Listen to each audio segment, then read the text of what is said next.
The morning after Brentford away, and yeah, well, you can probably tell by my expression where this is going. So before I come to the ratings, I'm spending the entire Easter break doing United We Stand. There's my highly sophisticated flat plan. There's the front cover. It's out against Liverpool. It'll be fun selling that outside Old Trafford for that one. If you want to subscribe, the deadline is Tuesday. Cheers to everyone who's subscribed.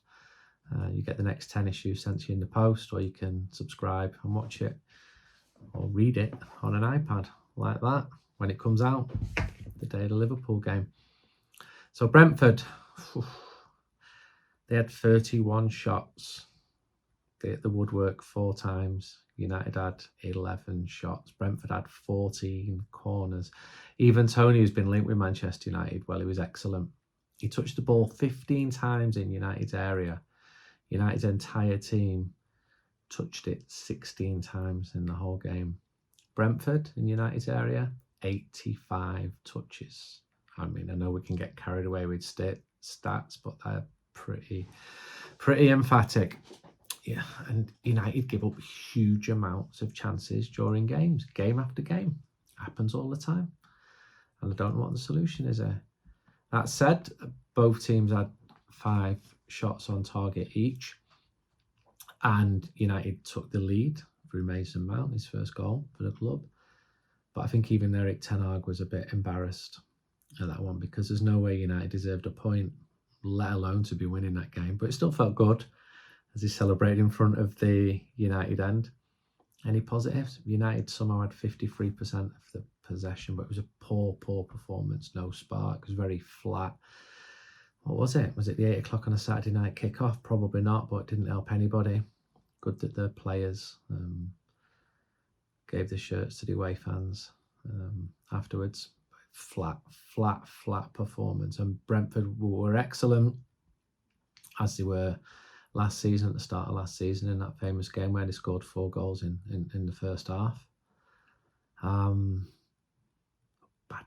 17,138 there in West London. Anana, 8 out of 10. Well, without him, the United definitely would have lost the game. They got a glove on a 18th minute Jensen shot.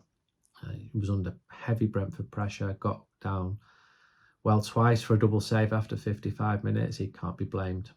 But he'd almost made a second clean sheet in a league game. I think that's the first time that would have happened for him. Diogo Dalot rushed back to stop another Brentford attack after 27 minutes. He was busy. Swung a shot wide himself on 51. But United faced so many shots. He did feed Bruno Fernandes to set up Højlund. That was probably United's best move of the game before the goal after 53 minutes. 6 out of 10 for Dalot. Varane, we came off at half-time. I'm going to give him a 6. I actually thought he played quite well in the first half. He made a few interceptions, clearances, although a ball went through his legs, which led to Ivan Toney's 24th minute strike off the post. Brentford hit the woodwork 4 times. Off at half time, hopefully he's going to be back, not going to be injured again.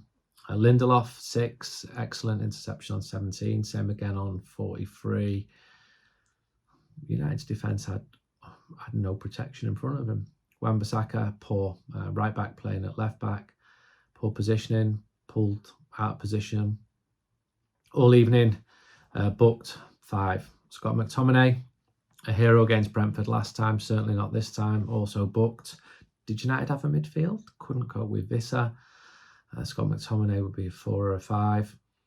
Kobe Mainu, similar rating to McTominay, probably a 5.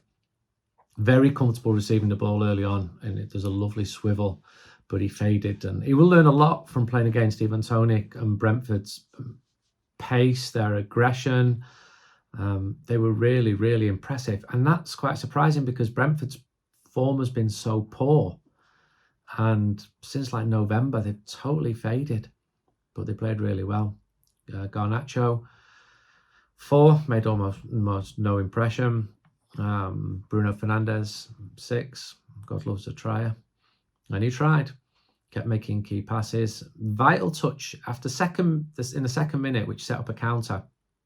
And he also Set up Højlund on 53 minutes. That earlier chance I was talking about had a couple of shots which went wide as well. But he is the captain, and United just didn't have a spark at all. It was a really, really poor performance. And combined with Villa and Spurs winning, it now makes a top 4/5 in a Champions League position seem so difficult. And we're running out of games. That was a must-win at Brentford. If you look at the games United have got coming up, Chelsea away Thursday, Liverpool at the weekend. Marcus Rashford, 5 out of 10. It really was one of them nights for so many players who just weren't in the game. He had a lively first 10 minutes. He had an attempt on goal in the first half, but flat as attempts. Højlund, 5. First league start for a while. Barely in the game, but then he drew a wonderful save from Fleckham, and you've got to credit the goalkeeper as much as United's attack, because that was the best move. Substitutes: Harry Maguire came on for Varane at half time, far better than last time against Brentford, but then anything would be, wouldn't it? And the tide didn't change. Brentford was still dominant in the second half as they were in the first. There was no great reshuffle at half time.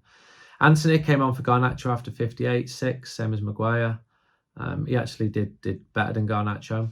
He took a shot which went wide. Martinez on for Lindelof after 67. He's been out for 2 months, since February. Only his 9th league appearance of the season. A mistake set up Tony, who else, on 83. But Martinez should be really crucial to Manchester United. I interviewed him start the season in San Diego, and he was so optimistic about how well United were going to do this season, and I was nodding along. I really wanted to agree with him, and I came out of that interview thinking, yeah, things are looking good. And it was a day that we heard that United were going to sign Højlund, and it just didn't happen.